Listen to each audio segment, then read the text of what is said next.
সংসার চলতো। একদিন কাঠুরে নদীর ধারে কাঠ কাটছিল। হঠাৎ কুড়ালটি পড়ে গেল নদীতে।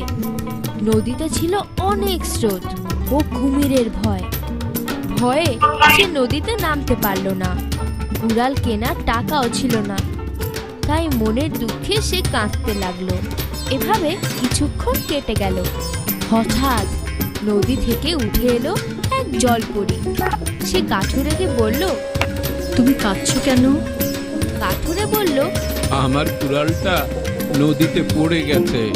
জলপরী বলল, তুমি কেঁদো না, আমি দেখছি।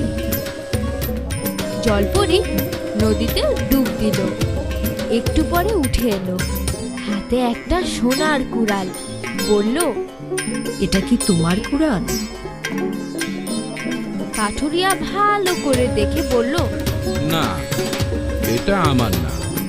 জলপরী আবার পানিতে ডুব দিল, নিয়ে এলো রূপোর কুড়াল। বলল, এটা কি তোমার? কাঠুরিয়া দেখে বলল, এটাও আমার না। জলপরী আবার ডুব দিল। এবার লোহার কুড়াল নিয়ে এলো। কাঠুরেকে বলল, এটা কি তোমার? কাঠুরে হেসে বলল, হ্যাঁ, এটাই আমার কুড়াল।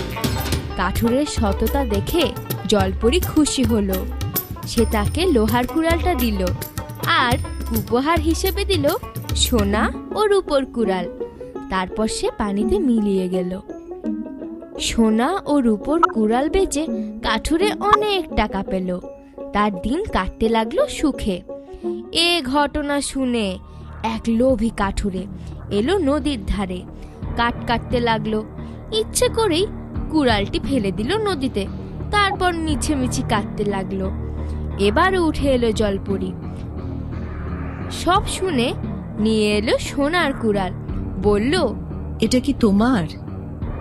কাঠুরে বলল, হ্যাঁ, এটাই আমার কুড়াল। শুনে জলপরী খুব রাগ হলো।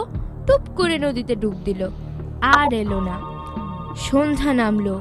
লোভী কাঠুরে অনেকক্ষণ বসে থাকলো। মনের দুঃখে বলল, লোভ করে নিজের কুড়ালটাও হারালো।